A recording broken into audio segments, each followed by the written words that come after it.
In 2 minutes, David Bellamy visits the island of Crete as he continues his travels around Bellamy's Europe. First on BBC1, the news headlines with Peter Woods. There's been a dramatic rescue in the Observer single-handed transatlantic yacht race tonight. A Sea King helicopter answered a distress call from one of the boats in the race. Frenchman Jacques Timsit was winched from his boat and was said to be unhurt after his ordeal. Mr. Roy Jenkins, the President of the Common Market Commission, has heralded his return to the political arena with a sharp attack on the leftward lurch of the Labour Party.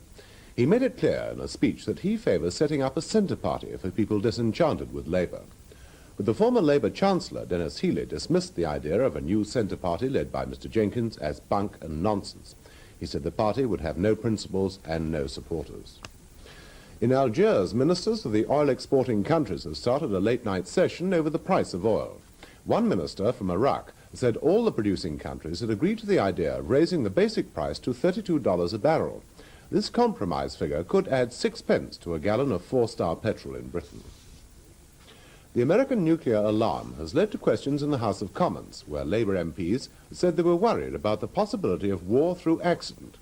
A request for an emergency debate was rejected, and the Defence Secretary, Mr. Pym, said there wasn't the slightest danger of war being triggered off by mistake. A report from Afghanistan says that more than 150 students were taken to hospital after gas was used to subdue a demonstration at a girls' school in the capital, Kabul. Muslim rebels are said to have been engaged in heavy fighting with Soviet troops within 10 miles of Kabul. At least 2 Russian divisions are now believed to be guarding the city.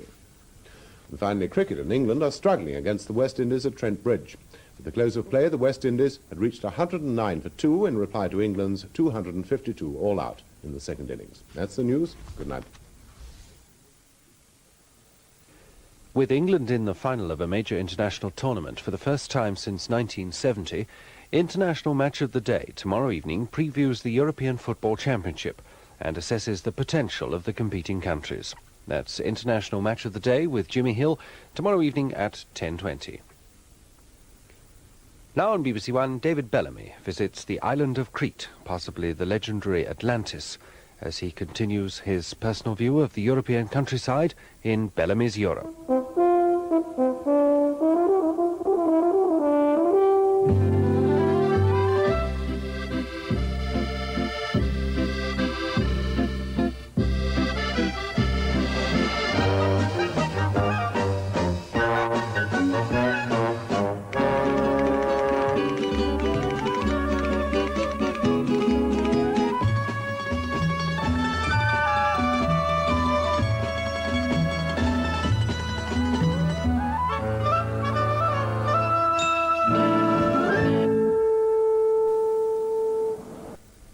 In next week's programme, David Bellamy ventures up a mountain peak in the Dolomites to examine the development of plant life at the top.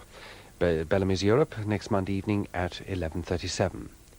And this BBC book to accompany the series is available from booksellers, price £1.75. Now, to help us round off this evening on BBC1, here's Michael Fish with the latest weather forecast. Good evening to you. Well, my best laid plans look like going for the chop, as I'm certainly not going to be able to do the gardening I'd hoped for tomorrow. And I'm going to have these 2 areas of low pressure to blame for that. It looks as if they're going to become fairly slow moving, this one drifting in towards northern France, this one pulling in towards the Low Countries, with the result that I think much of England and Wales tomorrow will probably have a fair amount of rain. This frontal system here not helping, as that too comes back in from the east, and indeed I think it's a fairly unsettled look to the weather actually for the next 2 or 3 days, with a fair bit of rain around, except possibly in the far north. But let's look at that picture for midday tomorrow first of all, and you can see exactly what I was meaning there, an area of low pressure just to the southeast of the country and a couple of fronts into the bargain. So as far as tonight's concerned, at the moment we just have a few showers left over from the day, mostly in the north. They're dying away, and then the northern half of the country I think will have a dry night with well-broken cloud, perhaps 1 or 2 fog patches towards morning. Already we're beginning to see some rain breaking out though in the southeastern corner of England, and that'll persist throughout the night. The rain that's been down in the southwest though has just about now gone, but there is still some around, and there will still be some in the Channel Islands throughout the night.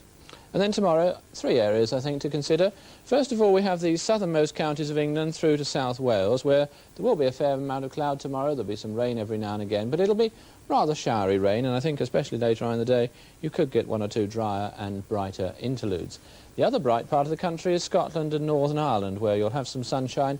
Most places will be dry to begin with, but there, as the day goes on, you're going to find showers breaking out, and one or two of those turning out to be rather on the heavy side.